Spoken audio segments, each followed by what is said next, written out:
अपने अंग फड़कने से हो रहे शुभ शकुनों से श्री रामचंद्र जी और सीता जी को प्रिय भरत से मिलने का विश्वास हो रहा था और वह एक दूसरे से कहते हैं, भरत के समान जगत में हमें कौन प्यारा है। सुकून का तो बस यही फल हो सकता है, दूसरा कोई नहीं। श्री रामचंद्र जी के मन अपने भाई भरत में दिनों रात ऐसे लगा रहता है जैसे कछुए का हृदय अपने अंडे में लगा रहता है।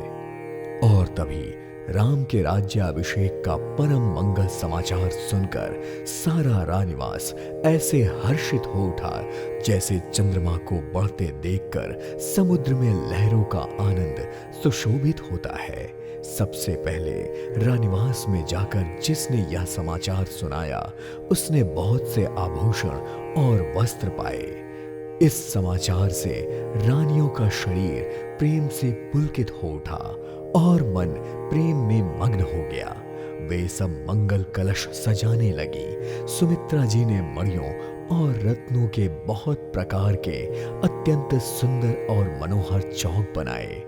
आनंद में मग्न हुई श्री रामचंद्र जी की माता कौसल्या जी ने ब्राह्मणों को बुलवाकर बहुत सारे दान दिए और ग्राम देवियों, देवताओं और नागों की पूजा की और फिर कार्य सिद्ध होने पर फिर पूजा करने की मनौती मानी और उनसे प्रार्थना की कि श्री रामचंद्र जी का जिस प्रकार से भी कल्याण हो दया करके वही वरदान दीजिए। और फिर कोयल सी मीठी वाणी वाली और चंद्रमा के समान मुख वाली स्त्रियां मंडल गान करने लगी। श्री रामचंद्र जी के राज्याभिषेक का शुभ समाचार सुनकर हर्षित हुए सभी स्त्री पुरुष सुंदर मंगल साज सजाने लगे और तभी राजा ने वशिष्ठ जी को बुलाया और समयोचित उपदेश प्राप्त करने के लिए श्री रामचंद्र को महल में भेजा। गुरु का आगमन होने की बात सुनते ही श्री रघुनाथ जी ने दरवाजे पर आकर उनके चरणों में मस्तक नवाया और आदर पूर्वक आराध्य देकर उन्हें घर में लेकर आए और पूजन करके उनका सम्मान किया। फिर सीता जी सहित उनके चरण स्पर्श किए और दोनों हाथ जोड़कर श्री राम जी बोले, यद्यपि सेवक के घर स्वामी का पधारना मंडलों का मूल और अमंडलों का नाश करने वाला होता है, तद्यपि हे नाथ, उचित तो यह भी था कि प्रेम पूर्वक दास को कार्य करने के लिए बुला लेते। ऐसी ही नीति है, परंतु प्रभु आपने प्रभुता छोड़कर स्वयं यहाँ पधार कर जो स्नेह दिया है, इससे आज यह घर पवित्र हो गया है।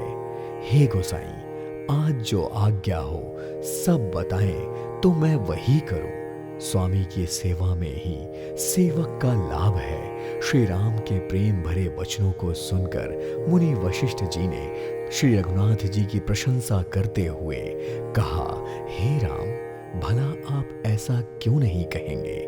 आप सूर्य वंश के भूषण जो हैं, श्री राम जी के गुण, शील और स्वभाव का बखान कर मुनि प्रेम से पुलकित होकर बोले, हे रामचंद्र, राजा दशरथ ने राज्याभिषेक की तैयारी की है। वे आपको युवराज पद देना चाहते हैं, इसलिए आज आप उपवास, हवन आदि विधि पूर्वक सब संयम से कीजिए, जिससे विधाता कुशल पूर्वक इस काम को सफल करें।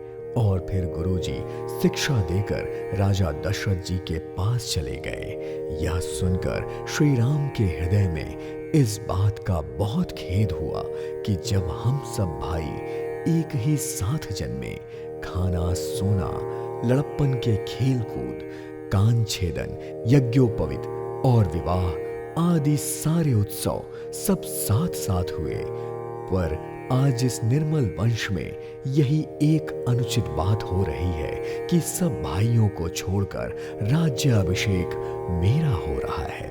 उसी समय प्रेम और आनंद से भरे लक्ष्मण भी वहां आ गए और उन्हें देखते ही श्री रामचंद्र जी ने प्रिय वचन में उनका सम्मान किया। सब जगह बहुत प्रकार के बाजे बज रहे थे। नगर के इस आनंद का वर्णन नहीं किया जा सकता। सभी लोग मान रहे थे कि भरत जी भी शीघ्र ही आ जाएं और राम जी के राज्याभिषेक का उत्सव देखकर नेत्रों का सुख प्राप्त कर लें। बाजार, रास्ते, घर, गली और चबूतरों पर जहां जहां पुरुष और स्त्रियां दिख रही थीं, सब आपस में यही कह रहे थे कि कल वह शुभ मुहूर्त कितने समय का है जब विधाता हमारी अभिलाषा पूरी करेंगे।